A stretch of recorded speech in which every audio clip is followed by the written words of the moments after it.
Good afternoon and welcome to another Research in Action brought to you by the Division of Research at Florida Atlantic University. My name is Karen Scapinato. I will be today's moderator. With that, it is my very great pleasure to introduce Dr. Greg Crowe. Greg's research focuses on combining molecular genetic analysis with field ecology. And if you've never been to his lab, he has a really cool forensic genetics lab up at Harbor Branch Oceanographic Institute in Fort Pierce. So he studies the molecular and behavioral ecology of marine apex predators, and he will tell you what that actually means. But his research interests extend beyond the marine realm to the evolution of social behavior in mating systems in mammals. And with that, I'm going to turn it over to Greg so he can tell us all about his research. Thank you very much for that lovely introduction. Welcome, everybody. I appreciate you linking in to this talk, and we'll get right to it. I'll just share my screen. Okay, so today we're going to talk about beluga whales. We're going to use these whales and the studies we're doing in these whales to tackle some pretty fundamental questions in behavioral ecology. And I'm going to give you a little introduction, and you'll start to see what this title means as we go through this talk. By the way, I just checked, blood is definitely thicker than water, and it looks like it's also thicker than seawater. So the first question has been answered. Okay, so I'm going to tackle four questions today. I'm going to delve into some pretty hot topics at the moment in the field of particularly mammal research and non-primate mammals in particular. So one of them is, do beluga whales have culture? And we're going to talk a little about that. And then the next one is about beluga whale social organization. And essentially asking the question, is it always best to stay with family? I think some of us might have some strong opinions on that ourselves. And so it appears, do belugas. Then we will move on in our journey to look at really broad topic questions, which for one of them for me is, do social species actually form societies? Do all social species do that? We tend to just trot that word out, but what does that actual word mean? And sometimes when you're working on a non-traditional organism, you get to kind of ponder those generalities that we use all the time. And so you'll hear me tackle that one. And then if you're working with a species that does form a society, another question is, how big can societies get? And that's kind of where our future research is going. And so I'm going to just take you on this journey that involves some of our recent work, some of which is published. So you'll see some of the papers we've published. And then we'll get into this more sort of speculative kind of arm waving side of things that maybe my students will tell you I kind of excel at. Okay, so as a little background, a little backstory to this particular species, the beluga whale is one of the most recognizable species on the planet, the pure white and sort of a Casper-like form of the adults, contrasting with the gray of juveniles, is known to probably every child in America, certainly. There's a growing concern over the impact of recent climate change on many ecosystems, including the ones that surround us here in Florida, but particularly in the Arctic.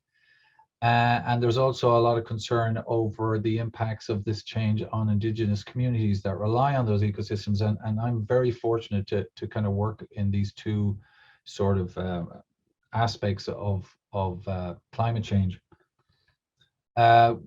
For those indigenous communities and for several species in the Arctic, increasing temperatures is resulting in loss of sea ice, thawing of the permafrost, increased frequency of storms, things like coastal erosion, and then this concomitant kind of increase in human activities, including shipping, oil and gas, fisheries, all of which are in one way or another impacting a lot of marine mammals, including beluga whales.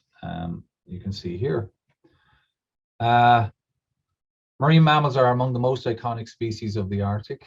As you can see, the two aspects I'm most interested in is how marine mammals play a key roles in marine ecosystems, and then also how they are central to the cultures and livelihoods of many indigenous peoples in that region.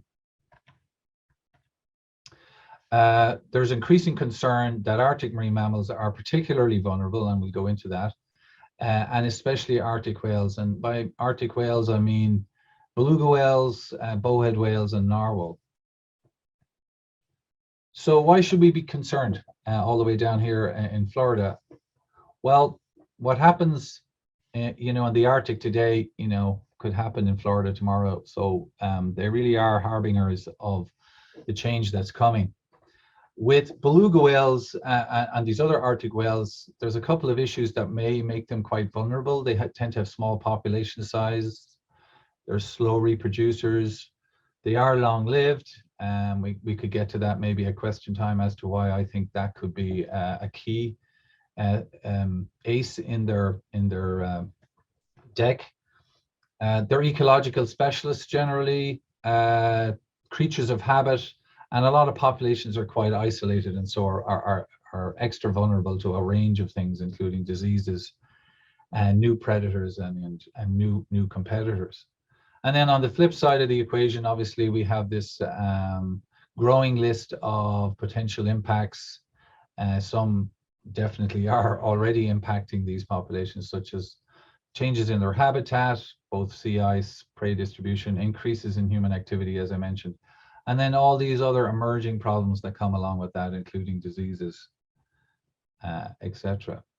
So the real question we're facing with beluga whales and their brethren is, can they change course? Can they adapt? And perhaps more importantly, can they do it quickly enough? And that's the same question that a lot of people are asking about a lot of species around the planet right now is, what have they got in their toolkit that might help them adjust course and do it quickly?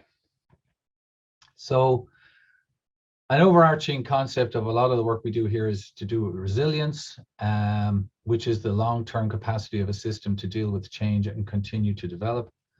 And while that's been widely applied in everything from the stock market to how your car actually works, we're trying to apply these to individual species and in some cases individual animals, trying to understand resilience. And one of the things that hasn't really been looked at when we look at resilience, we tend to think in terms of their genetic capabilities, their physiology, their morphology. No one's really done a lot of work on behavior and how that might contribute to how animals can deal with change and continue to develop. So that's the field we're going to talk about here today. And particularly this talk is geared around this general concept, and that is the capacity of belugas to acquire new knowledge and new behaviors and alter then their behavior quickly enough. And we think that may be the key to their survival in a rapidly changing Arctic. So how is behavior potentially the first thing that they have to really adapt with? And here's just some nice imagery of the kind of places we are fortunate enough to go to, out among the ice, out on Arctic islands, camping for periods of weeks, months sometimes, and to get to do our work. So I'm just going to show a little video. This is from the White Sea, which I think really exemplifies so many amazing aspects of belugas. Obviously, their social behavior. They are very tactile, they're very interactive, and they're unusual in cetaceans in that they have a flexible neck, their vertebrae is quite flexible, and so they are very sinuous in their movements. And it's really quite enchanting to watch them, and I'm sure you'll get that from this video. So it's a short. So it's a group of adults here, and you can just see how flexible, how interactive they are. You can get an idea of the kind of environment that we work in, and they're really just incredible animals.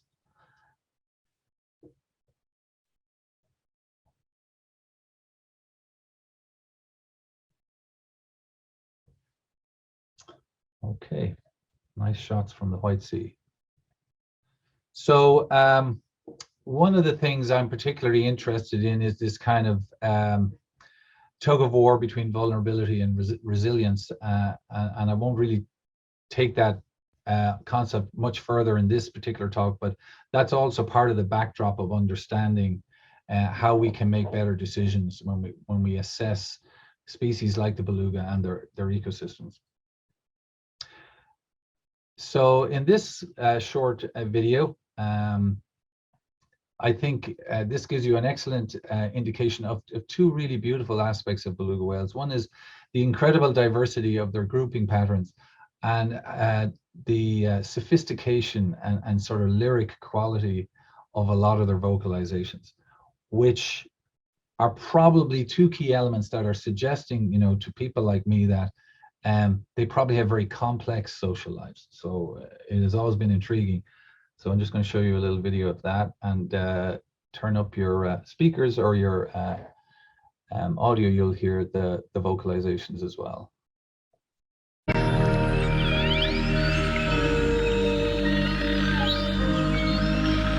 So again, you can kind of see the various patterns and the various interactions. They're very dynamic, very fluid, very poetic in my view. All the way down to a monotasis, one on the calf.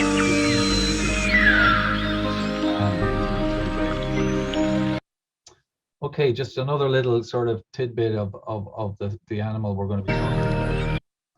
So again, back to this general overarching interest we have in understanding how the ability to acquire knowledge may be key to their survival. And two aspects of our work we're going to talk about is how this idea of being able to learn quickly via social learning may interact with our question over do they have culture, and also tell us something about social structure, and vice versa, how those two things may influence social learning, all of which feeds into, like I said, our overarching kind of goal here, which is to try and assess resilience. Okay, so this first question, do beluga whales have culture? Well, what do we mean by culture?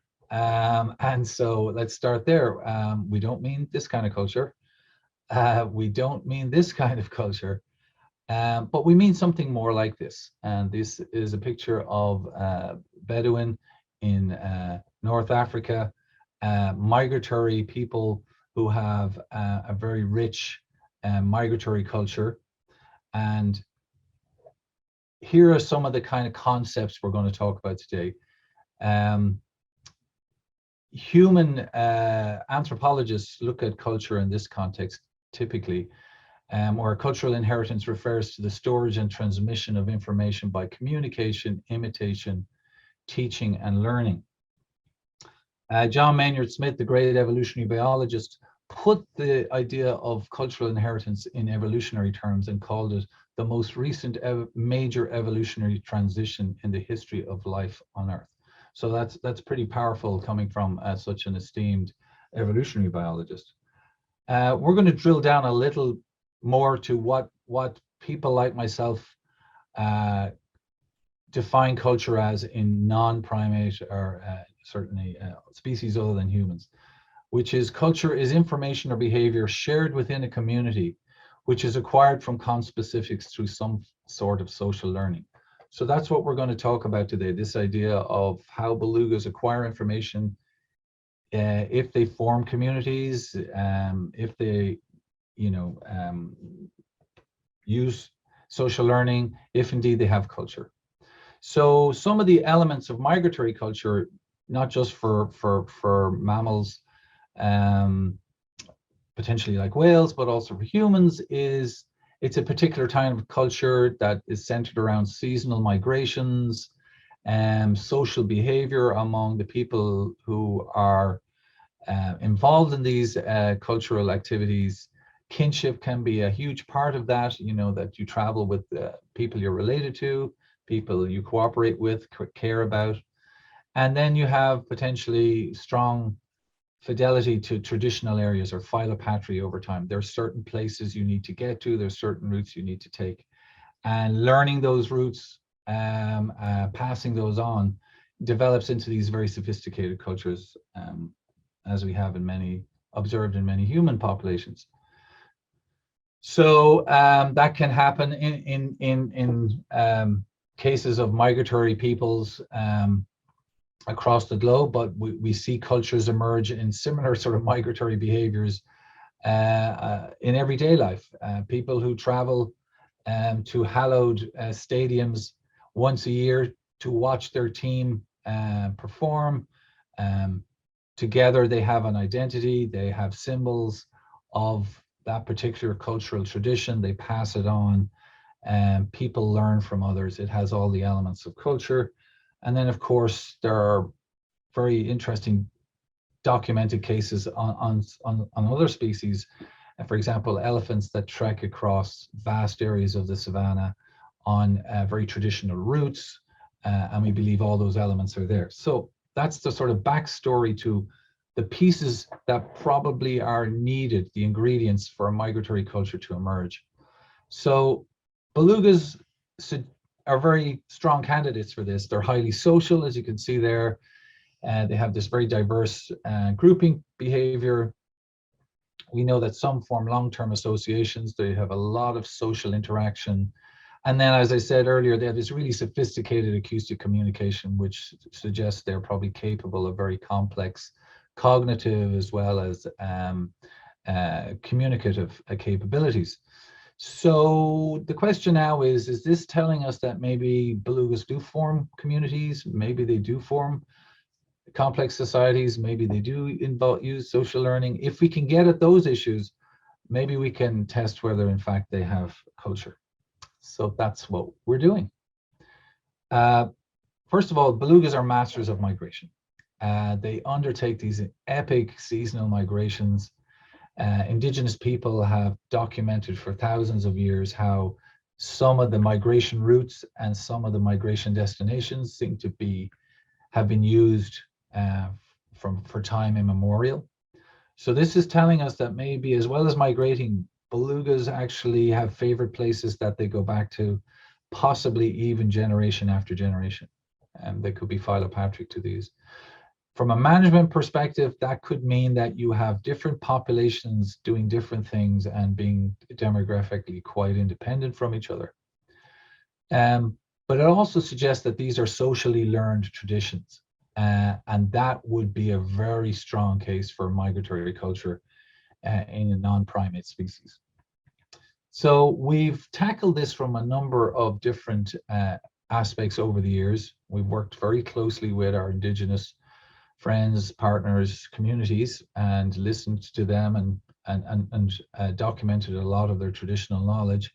And we've used some pretty modern tools as well. So here's an example where we're using satellite telemetry to tag animals, to track those and map those migratory routes. And this is a picture from a recent study we were involved in Canada, led by Lisa Lassetto from the Department of Fisheries, Oceans in Canada. And we worked with the Inuvialuit people of Northwestern Canada, the Fisheries Joint Management Committee, and the Inuvialuit Game Council, and came together collectively in this incredible story to capture and tag animals. And we just have a paper out by Luke Story and the rest of us this month in Frontiers in Marine Science, so you can track that down. And what we found is that beluga whales do follow these same migratory routes, certainly year after year, as long as we've been tagging them. And some of these routes, as I mentioned, are indeed quite extensive. We also added genetic analysis to that. So this sort of cartoon version I have here of the migratory route of one population that you saw on the last slide. And so we have all these very well-defined summering areas and very well-defined migratory routes. And just briefly, this could take an entire talk all into itself. We found dramatic differences between belugas in different areas genetically. And one really cool thing we found was that if we go to a particular site and sample a bunch of belugas, and we go back the next year or even 10 years later or even longer than that, we find closely related individuals sampled across years. So that's probably the first really powerful evidence that there's phylopatry to a particular site over time and over generations of belugas. So now we're starting to get closer to our ultimate goal here. We now know there are these very discrete, highly synchronized migratory patterns, probably related to how resources are patchily distributed up there. We know that belugas in one area are the ones who've gone there for donkey's years, and the ones in another area are doing their own thing. And as I said, we're dealing with social species, and we know there's an extended period of maternal care. So a few years ago, we published a paper on this where we made the case that this is very strong evidence of culture in a non-primate species, in beluga whales. We argued that culture was occurring via social learning that probably involved close kin, mothers to offspring, for example, and that was central to the inheritance of knowledge and behavior. So that's kind of where that question lies at the moment, but it feeds into the next question, which is beluga whale social structure. Is it always best to stay with family? So as I mentioned, in this sort of equation, we had a couple of assumptions coming out of our sort of study of culture, which was that beluga whale groups were probably kin-based, like so many other species. When you see animals together, associating together, interacting together, even cooperating together, very often they're close relatives. And that has a lot to do, as we know, with the theory of inclusive fitness and kin selection, whereby if you are going to act to help others at some cost to yourself, you reap the benefits in terms of increased reproductive success of others if they are related to you. So this is the kind of bedrock of understanding a lot about social behavior and social structure is this idea that most are in fact kin-based. And the other thing that has come hot on the heels of that is that probably belugas are matrilineal, in that even though they're potentially related individuals, they're organized around matrilines. They're a matriarchal type society, because we've seen that in other species. So that's where we started. And just to give you an idea of matrilineal societies and why they're of particular interest, here's a few examples: sperm whales, killer whales, elephants. They're kin-based, and so that feeds into this idea of inclusive fitness via kin selection. Cooperation, as I said, among group members can be beneficial to all if they are indeed all related. Matrilineal societies very often have evolved leadership roles. So you have older females, matriarchs, who sort of in many ways make a lot of the decisions because everybody else in the group is a younger relative. So in that environment, you can see how social learning and culture could emerge. And one really intriguing thing that has arisen in the last few years is the idea of why we see so few species with a post-reproductive age in female, or menopause. Other than ourselves, there's literally only a handful of clearly documented cases of menopause. And I think all or most of those are matrilineal whales.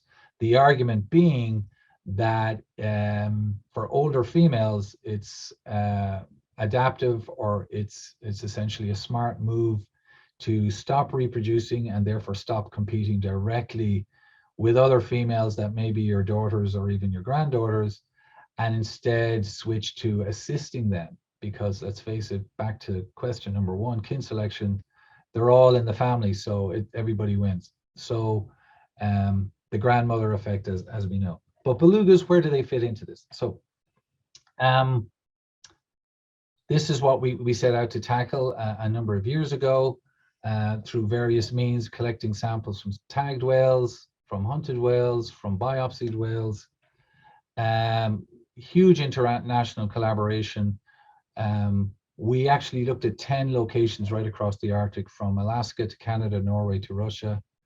And we observed and sampled groups of whales in various various kinds of whales. And so what I'm going to show you now is very quickly the take home from this part of the talk, which is that on the right, I have a little cartoon version of us doing essentially DNA fingerprinting and pedigree analysis. And so if you're a parent offspring, you're linked with a red arrow here. You can see this could be a mom and a calf. If you have other relatives, but they're not as closely related, they're indicated by this network of yellow. And then if you're unrelated, you know, you're not linked to anybody. And one of the things we found is we did find a lot of cases where a lot of members, here's a herd of 45 whales, are indeed related, but also quite a lot were not related at all. So that was really quite a shock that in fact, belugas have this kith and kin maybe aspect to their social structure. Interesting aside as to one of the other discoveries we made in that is very often in social species, you may have alliances or coalitions of males that cooperate together, and very often they're not related, although in some cases they are. And sure enough, what we found in belugas is there are these all-male groups, and sort of like a lot of other species, very often these males are not related, and we feel then that sort of kin selection is not the basis of those groups. It's probably something more like mutualism or reciprocity. So then the next question was, well, are they matrilineal? Surely they've got to be matrilineal. And it's like, nope, they're not strictly that either. They very often have multiple members who are from multiple different matrilines. So that kind of again threw a spanner in the works with a lot of the theories about highly social whales and highly social cetaceans, many of which were matrilineal. We seem to have something going on here that's a little different, where there are indeed matrilineal elements, and I'm sure there's more to be learned on that, but they're not purely matrilineal societies. So then the question is, in that environment, how can maybe culture emerge? So before I get on to the last two pieces, so what's really cool here is I think what's happening is we have long-term affiliates, essentially, possibly we could say friends, who probably cooperate, as well as long-term affiliates who are related. And so it's starting to look like a much more complicated story, and in fact has a lot of similarities to human cultures, which I kind of think makes them particularly interesting.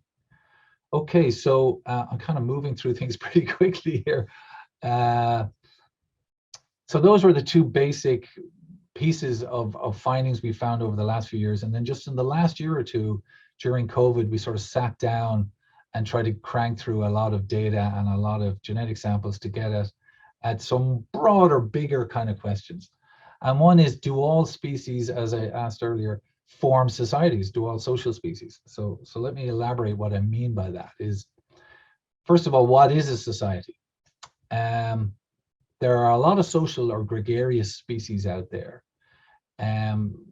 where there certainly are clear benefits to forming groups, but the individuals themselves have very little interaction with other animals, very little affiliations. The sort of groupings themselves can be quite brief. An example would be some flocks of birds, some herds, for example, of caribou, where maybe they're coming together to minimize risk of predation. There may be some exchange of information, but it's probably indirect. So there are benefits to being in a group at times. But one of the things some of these gregarious or social species have is there doesn't seem to be a clear membership or sense of identity of the individuals. And anthropologist, biologist Mark Moffat has argued that might be the criterion to define what a society is. So examples are here. Now, there are other social species, however, where obviously there are myriad benefits to forming groups, but they do include interactions, affiliations, very complicated behaviors among individuals. And in this particular category, there appears to be a very strong sense of membership, a very clear sense of identity. So you have communities of chimpanzees, packs of wolves, pods of killer whales. And when I said bands, I actually meant early hunter-gatherer bands of human societies, but obviously this is a picture of a band, all the way in our case up to nations. So that could be one criterion we could use, this idea of membership and a clear sense of identity. Now, where do belugas fit in to some of the spectrum of societies that we've recognized elsewhere? Like I mentioned, they have an incredibly diverse range of grouping patterns. We can see animals that are on their own, solitary, all the way up to thousands, possibly even tens of thousands. It's really incredible. And there's a lot of fission fusion dynamics. And so you have this huge spectrum. On one hand, they look like the first category, herds or flocks of animals, where there's really no rhyme or reason to the associations. And then at the other end, they can look like incredibly complex, coordinated societies like packs of wolves or pods or communities of chimpanzees. So which is it? So we tackled that just recently. Now we're working on a paper on this with our colleagues, John Sitta, Anna Bryan, and Laurie Quakenbush at the Alaska Department of Fish and Game. So Tatiana Ferrer is in my lab, and she's been chained to the bench, cranking out a lot of data. And we had this unique opportunity to ask this question: do belugas have formed societies? Because we got this incredible sample size from a relatively small population. We almost sampled 1 in 3, roughly, whales. So we did the genetics, and you recall the network I showed you earlier based on 45 animals. Well, here's what a network looks like when it's over 700 animals. And what I'd like to draw your attention to is this is a genetic network of how essentially all the individuals in the village, as it were, are related. But the colors indicate who hangs out with who. And so what you're seeing is all the red ones aren't on this side and all the blue ones aren't here. It's very, very mixed. So even though you have multiple distinct groups, just as we had found earlier, at this larger level, sometimes those groups have close relatives, sometimes they have unrelated animals. And you can even see if there's a closely related pair, one is over here and the other's over there. So that was super cool. So for example, here's one particular herd in that beautiful rainbow of colors. Here's another herd. So you can see how individual herds are made up of some very unrelated individuals. But everybody in that population is related to at least somebody, right? So when you put it together, you can track, for example, one individual's very long circuitous family tree to somebody else. So one of the things that we're getting excited about now when we start looking at these bigger questions is we feel that belugas are forming what we call communities, and that these communities can be really, really large, possibly thousands, maybe tens of thousands. And they might be a functioning society. They seem to have all the elements of a society. It's just an incredibly large one. And you might ask, well, why is that particularly interesting? That gets to our last question today, which is this idea of how big can societies actually get? Most societies, most animal societies are actually quite small. And that includes whale societies, typically numbering less than a few hundred. Some number a lot smaller than that. But surprisingly consistent how small some of these societies are, or most of them are. So for example, chimpanzee communities, our nearest neighbor, rarely do they get larger than 1 or 200. Packs of wolves, rarely larger than 20. Pods of killer whales, even though there's a hierarchical pattern to their social structure, from pods to clans, again, in the hundreds. There are a few exceptions, right? One of them is our own. We seem to be capable of forming these vast societies in the millions. which singles us out as really, really unique. But then there are a few that form really, truly gargantuan societies, like some social insects, ants, societies can dwarf human societies, can span entire continents, and are essentially the same society. So how are these few species breaking the glass ceiling, as it were, on society size and complexity? It seems to be that we can group those two sort of types of group size into two very distinct types of society. The smaller ones I mentioned earlier that tend to be universal across most mammal species and even bird species are based on individual recognition, where to be a member, if membership is what's important, if a clear sense of identity is what's defining a society, these require individual knowledge of everybody in that society. And so despite your cognitive capabilities, there's an upper limit on how many individuals you can know intimately, or certainly recognize intimately, based on their idiosyncratic characteristics. So even chimpanzees might have a hard time having personal experience of dealing with everybody in a society that numbers 500 or 1,000. And so this idea of, despite even your cognitive capabilities, of trying to keep track of everybody might put a ceiling, and this has been proposed by Mark Moffat and others. On the other hand, you have these anonymous societies, in the case of humans and in insects, where really what defines the society may be symbols or markers of membership.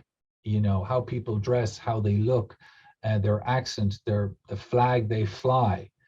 And the important thing here is knowing who is in the society and knows who isn't reduces conflict and reduces stress. So you could walk into a shop and not be stressed out by seeing everybody you don't know, but they're part of your society. So humans, of course, straddle the two. Individually, we may individually know hundreds of people, but we kind of know who's in this society or that society based on all these quick shortcuts.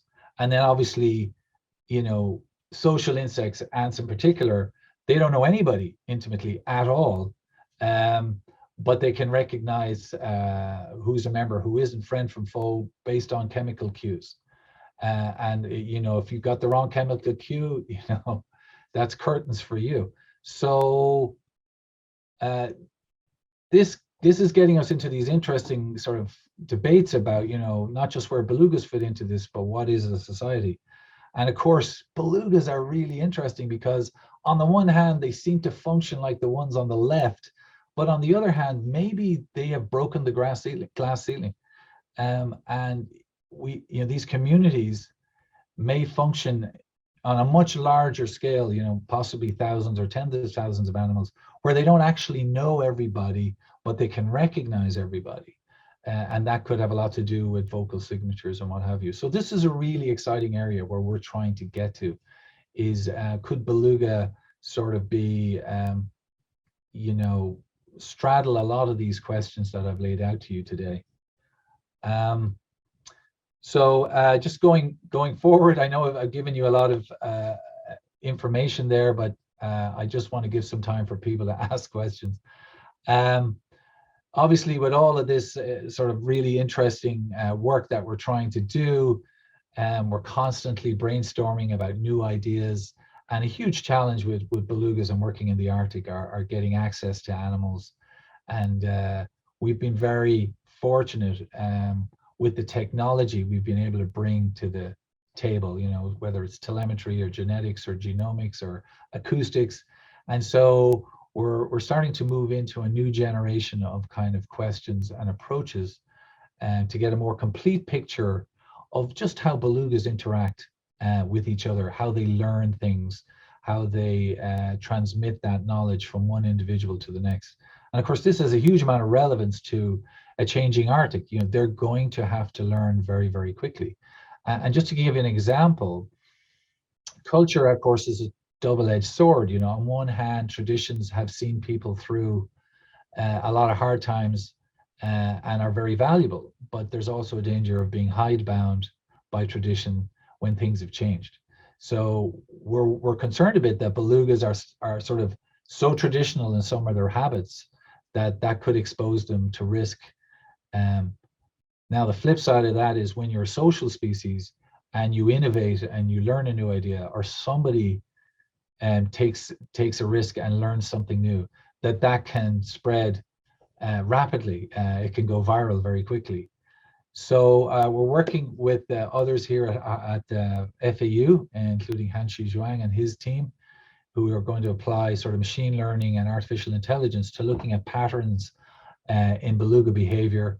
And we're going to use a more hands-off approach where we, rather than wade into the water and catch and tag whales like we've certainly done successfully in the past, we're going to use this sort of complete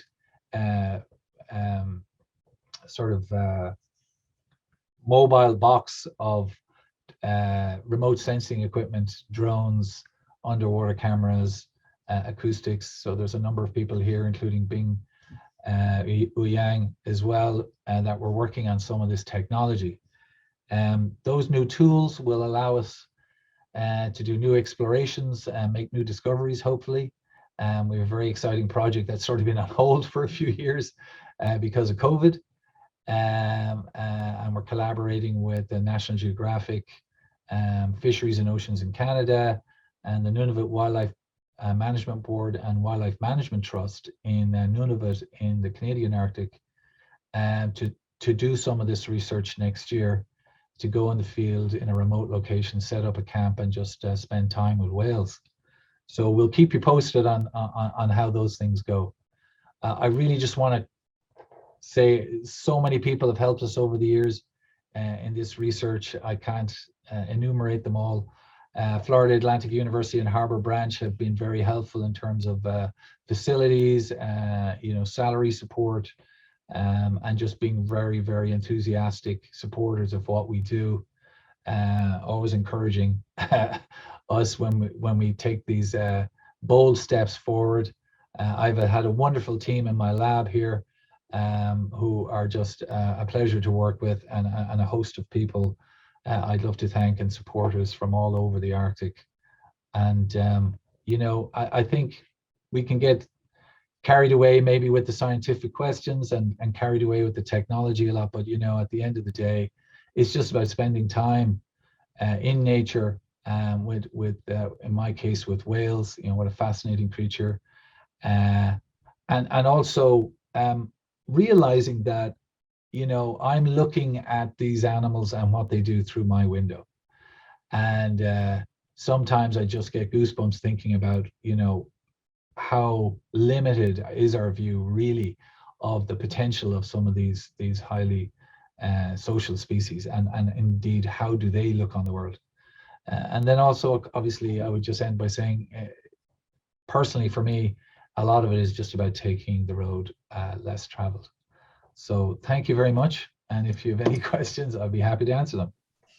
Excellent. Thank you so much, Greg. Very interesting. Just as a reminder to everybody on the call, if you have any questions, please type them under the Q&A button in the bottom of your screen. If you have your mouse there, you can click on the Q&A button and you can type your questions there. So Greg, very interesting. How did you come to work on whales? Oh, fortune favors the brave, or maybe the not so bright. I came over to America with just a degree in my back pocket and came on spec, and I wrote to a lot of people and I knocked on a lot of doors, and I met a guy at the National Marine Fisheries Service who said, sorry, we don't have a lot of projects for you. Oh, by the way, would you be interested in working on beluga whales? And I was like, I couldn't believe it. I said, I'll work for free. So I just got a break, and I took it. Very Never look interesting. back. And the story goes on from there. We should have mentioned that Greg is got his PhD at the University of Dublin in Ireland, and then came to the United States. So Greg, have there been any truly longitudinal studies that would point out new behaviors of the whales, as you know, as maybe climate change and the changing environment, that would distinguish behaviors that you're observing right now from something that they maybe did, I would say, decades ago. I don't know how far back we actually have to look for that. Are there any true longitudinal studies to look at that? So, great question. There are a number of well-renowned studies that spread into the decades, some like 30 years, and maybe even a little longer. Not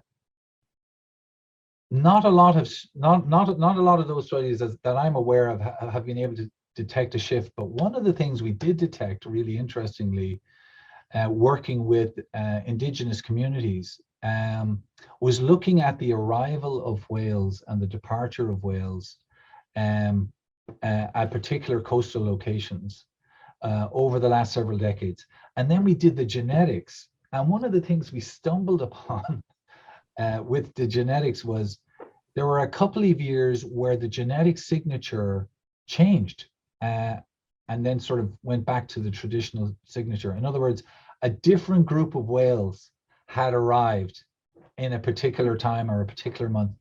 And we noticed there was an association between those very unexpected movements or behaviors and ice conditions and ice years. And so it was kind of the first sort of inkling that maybe what's happening with changes in ice is that there's either more experimentation or more testing the waters as to where to be. But it was kind of really cool stumbling upon that. The years we got the data were like, there's something wrong with this data. Why are all the wrong animals seem to be here? So that has given us an idea for this future research where we really need to be on the ground right now.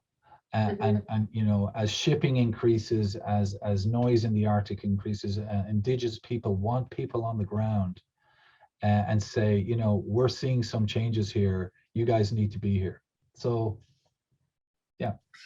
Can you talk a little bit that you do a lot of genetic analysis, and you showed some of the kinship that you're using the genetic analyses for. Can you talk a little bit about how that is done operationally? You know, how do you get material from the whales and then analyze that data? Sure. Yeah. So we're very fortunate over the long haul. Some stocks of belugas are part of subsistence hunts from indigenous people that go back millennia, and those people themselves really want Western science, as they call it, to be done on their animals. They want to know if these animals are healthy, if they're in trouble, and so we've been very lucky in getting skin samples from some of those hunts, but also we've gone in the field with, you know, crossbows and darts to collect biopsy samples. We bring those back to our lab, we archive them, and then we work through the process of extracting the DNA and then looking at the same kind of markers that people would look at for parentage analysis or fingerprinting analysis. So SNPs, microsatellites, and then you just start putting the pedigrees together. Very interesting. So just for those who are not geneticists, SNPs and microsatellites are repetitive sequences in your DNA. Okay. One of the questions that were posted here, do behaviors differ between families of whales? Ooh, that's a big question. And I mean, that would really answer a huge amount if we could resolve that. So one of the things is, unlike maybe, let's say, killer whales, where you see a pod, they're all related to each other. And so you can sort of focus on these different pods and ask that question. What's happening with belugas is you're trying to, in real time, figure out who's hanging out with who and doing what, and then who's related to who. And so I suspect what's happening in beluga societies is the families themselves may not behave very differently, but different communities or different villages may do things differently. And I think that's where the social learning comes in, because I think what's probably happening is young animals are learning from their relatives, and they're learning from older unrelated whales in their community. But yeah, that would be incredible if we could do that. Great. Okay, at least one more question here until we are running out of time. So dolphins are very social animals, and they are sort of, they, at least they behave as if they're social with humans, right? They interact with humans. So the question here is, have you ever had any personal interactions with a beluga whale, and do they show similar sort of social interactions with humans, or is that social interaction just among the same species? I think anytime I've got close to a beluga whale, they certainly clock you very quickly. There's been times where they come and investigate, and there's certainly been times where we've been holding animals in the wild, you know, kind of up to our, you know, our chest in water, and watching them turn around and, you know, turns, because that's what's so shocking about belugas. You know, dolphins, they can't move their neck, they have that kind of frozen, but a beluga just will turn around and kind of look at you, sonifying all the time. And you know, in those moments you definitely feel that they're taking an awful lot in, and they're assessing things, and that's kind of what I alluded to at the end. He was like, you really don't know what's going on, but there's a lot of curiosity there at times, for sure, and certainly intelligence. So yeah, I would say yes. Very cool. It's a little scary. Maybe they're much bigger than dolphins. Okay, I'm going to leave us with one more question. I know we have additional questions. So Greg, we're going to ask you after the presentation to answer those, and we're going to post every answer on our website. So look at FAU Division of Research, Research in Action. You will find the answers there. The last question here is, how far south can belugas migrate? What temperatures, hot or cold, can they live in?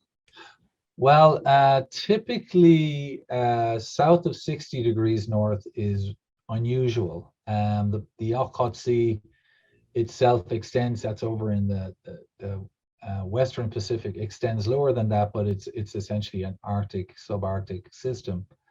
But people may be aware, obviously, that in the last few years, there seems to be an uptick in sightings of belugas. We just had one last year, oh no, yeah, the end of last year in Seattle. So they're wayward belugas. There's, you know, around even Ireland and the UK, and all the way down to San Diego.